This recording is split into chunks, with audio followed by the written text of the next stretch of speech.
Hello, Market Club members everywhere. Adam Hewison here, co-founder of Market Club, with your midday market update for Wednesday, the 25th of April. Well, of course, the big news today was Apple with their tremendous earnings last night. They activated more iPhones than anyone ever expected. But we're looking at the home page of my own homepage, Adam Hewison. You see me right here. But I also want to show you what we're doing. This is kind of new. This is kind of, we're excited about it. And you'll see postings right here, like right along these levels right here every day. So what we're looking at today is the daily discussion is looking at the crude oil market, and that's new on the members blog. And also, if you need help, it's right here, interactive help, and the alerts tutorial if you need to look at that. Also tonight we have Market Club TV at 4 p.m. That's live. We're doing it live here. We're taking your phone calls and your questions and so forth.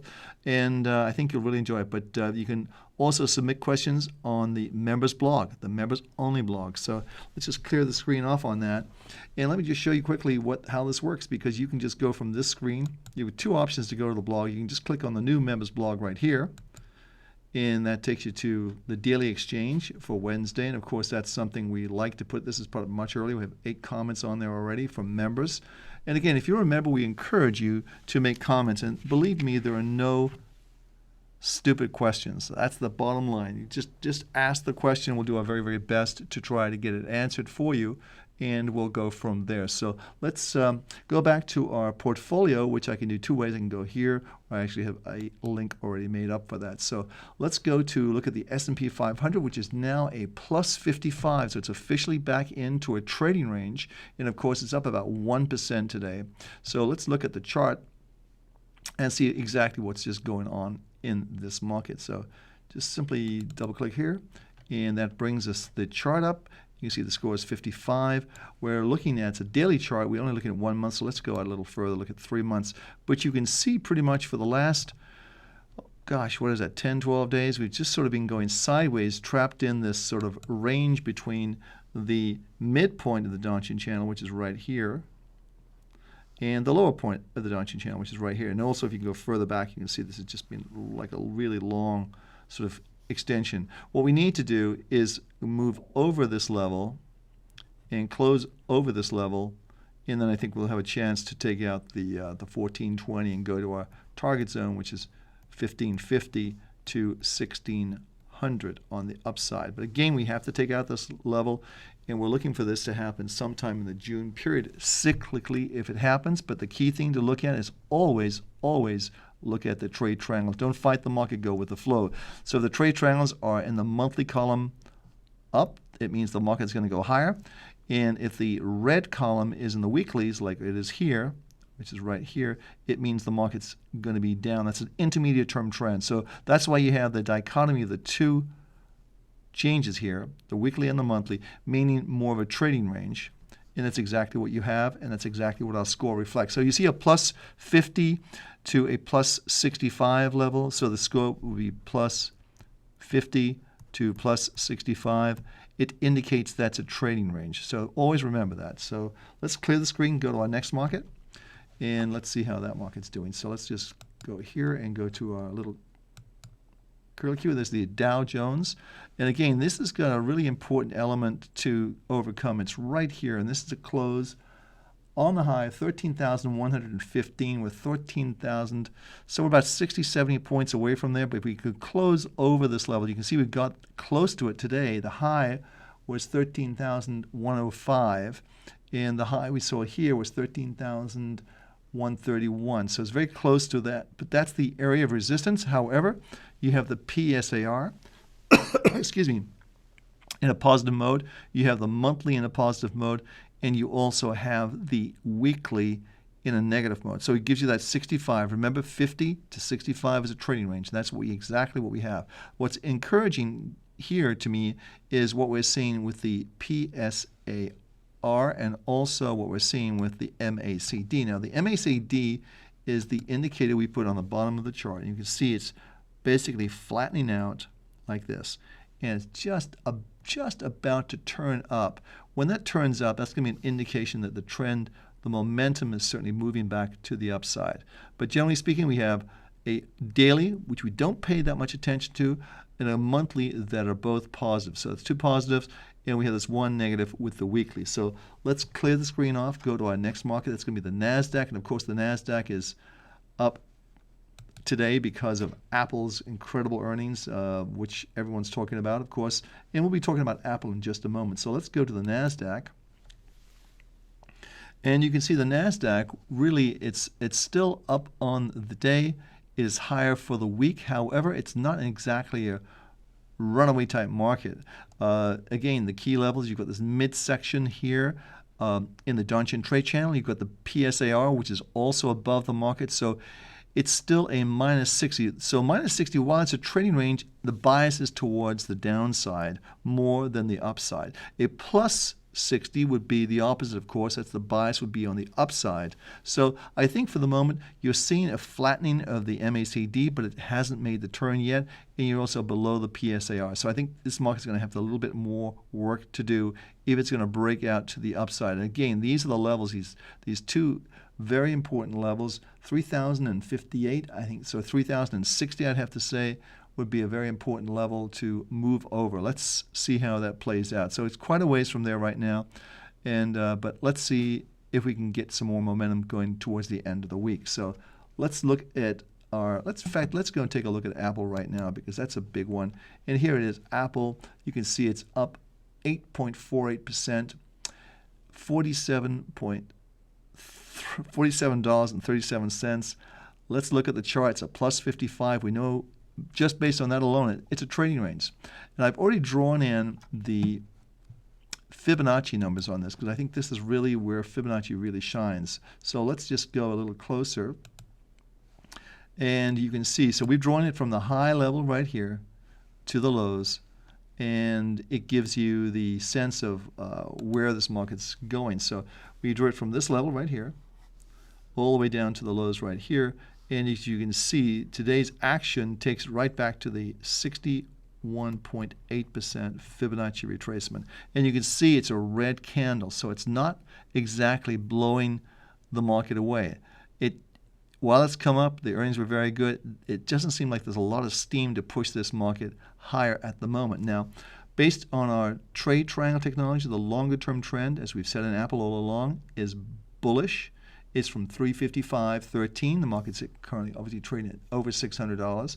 And the negative on that is the intermediate term traders should be out of the market at $595. So that's it's almost a $200 profit you took out of the market just recently. So I think for the moment, we're going to stick with our triangles. If we see this market go green, this triangle go green, then we'll be buying Apple again for intermediate term traders only. Longer term traders will already be long at that point in time. And I think we may have to do a little bit more backing and filling before that perhaps happens, but nonetheless, stellar blowout quarter for Apple. I mean, that's all you can say. However, I haven't seen a lot of momentum past that. So let's go to clear the screen and go to our next market. And the next market we're going to be looking at is going to be the silver market. And silver is actually on the defensive today, down 1.2%. If you remember, that was under pressure yesterday as well, based on the move we saw. But you can see it sort of popped below the Donchian trade channel. Certainly the low today was 29.99, so it definitely fulfilled our Fibonacci retracement level. It's a minus 70, indicating the intermediate term and short-term traders should either be out or short this market. Longer-term traders should remain positive on this market based on our trade triangle technology. So looking at a 6-month chart, you can see that if we put our Fibonacci tool in, we'll draw it from the highs to the lows right there. And you can see we're pretty much right on the money on the 60. It can always go a little bit further down, but generally speaking, we're sort of right on the money where the Fibonacci 61.8% retracement level is. So we're also oversold, and we have a little sort of flattening of the MACD. So let's take a look at our next market. That's, of course, it's going to be gold. And gold, which is under pressure early today, just missed hitting this PSAR, which comes in today at 16.22. The low today was 16.25. That's how close it got, within $3, and it's bounced back up from 25 to 1640. This is real time, and you can see we're just still in a positive mode with the MACD, which is down here. So generally speaking, we still think this is a potential formation that we talked about, and we talked about every single, I think, report, and it's basically like here, here, and here. So if we're right, this market should begin to move higher.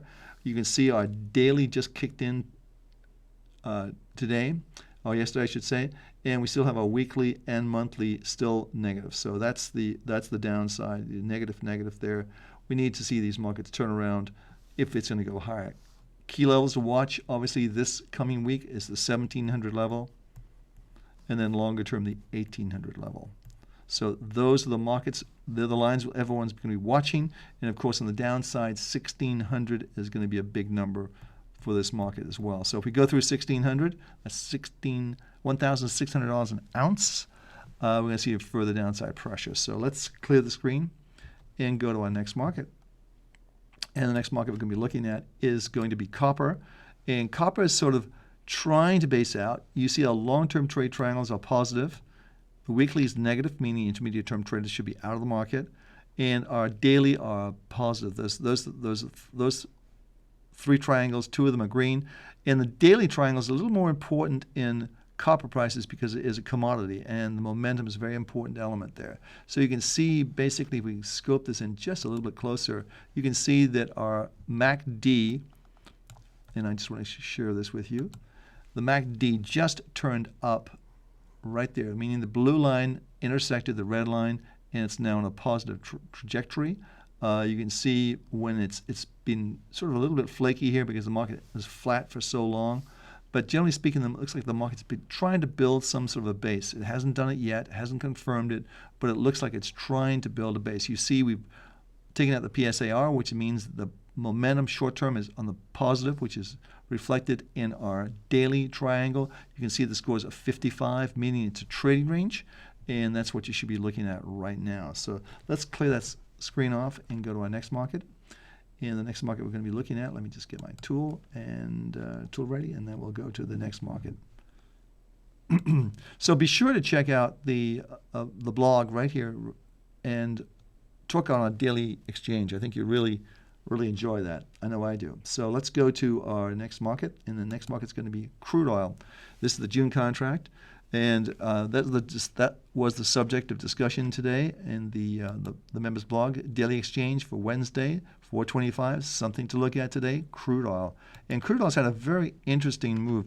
We outlined some very key levels for it to watch. One was a close today over the 104.66 level, and we got as high today as 104.49. The market's coming down a little bit since then, but it's still beginning to base out. Your MACD is turned up. The PSR is obviously in a negative mode, but we have a 55 score indicating a trading range. Long-term monthly up, short-term daily up. Only the weekly is down right now. And for that to turn up, we're going to have to take this market over this level right here, which is 105.50. That's a big number to remember. So let's just draw that on the screen for you to remember it. This coming week or Friday or next week, it's 105.50.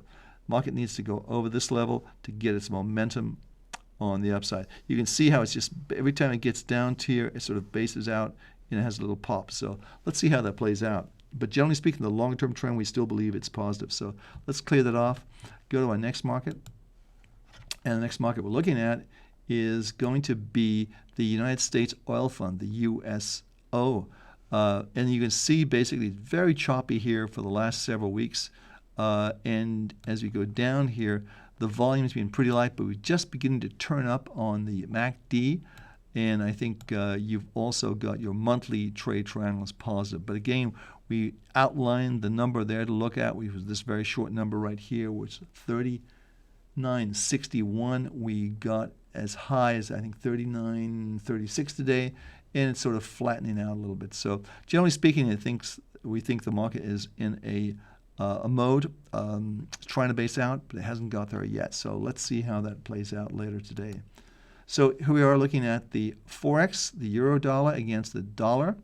And you can see this has been a kind of interesting affair. We keep getting up towards this 32 level and basically falling apart. The trend lines, the lines in the sand, whatever you want to call them, are all drawn in here. Clearly, you can see the 134 level on the upside is really, that's like a brick wall right now. And on the downside, you've got this incredible support at 130. 130 here and 134 here. So we need to move out of this area if we're going to get a sustained move one way or the other. Right now, you've had the sort of very tight levels here. That's right around 32.50, 132.50. You know, you've got a 131 on the downside. I mean, it really isn't going anywhere. So it means that Europe is kind of as bad a shape as we are right now. So let's clear the screen off, go to our next market. The next market we'll be looking at is going to be the Reuters Jefferies CRB index. And that had a pop this morning. However, it's come right back down. It's closing. It's right around the 300 level, which should possibly lend some support. You can see that we are at the bottom of the Downtrend trade channel. We're rounding off. We just turned positive on the MACD. So that's something to pay attention to, because you can see if you look at, let me get my indicator illustrator on here, but if you look at the MACD turned down right here, you just scope that up. So right around here, and it's been pretty much negative from that time period. And you can see that this market continues to erode, but it just is now beginning to turn up, and it just turned over the red line, which is the supply line. It's turned up, so it indicates that some of the momentum is beginning to swing this way. Now the PSAR, which was right here on the high today, was not hit. The market needs to take that out if it's going to go higher. So that's how we're seeing things. But the key thing is, as I say always, is great to communicate with our members, and we'd like you to participate, and we'd love to see you on the Daily Exchange every day. Comments come in all day, and I think that's the important thing to look at. You get an idea of what we're looking at, and also don't forget tonight at 4 o'clock we're going to be doing MarketClub TV. We've already got 5 questions in there. We'll be answering those questions as best we can. So we start at 4 o'clock Eastern Standard Time. Hope you can watch right here on Market Club. I'm Adam Hewison. I'll see you tomorrow at the same time, but before that, I'll see you tonight at 4 o'clock on Market Club TV. Have a great trading day.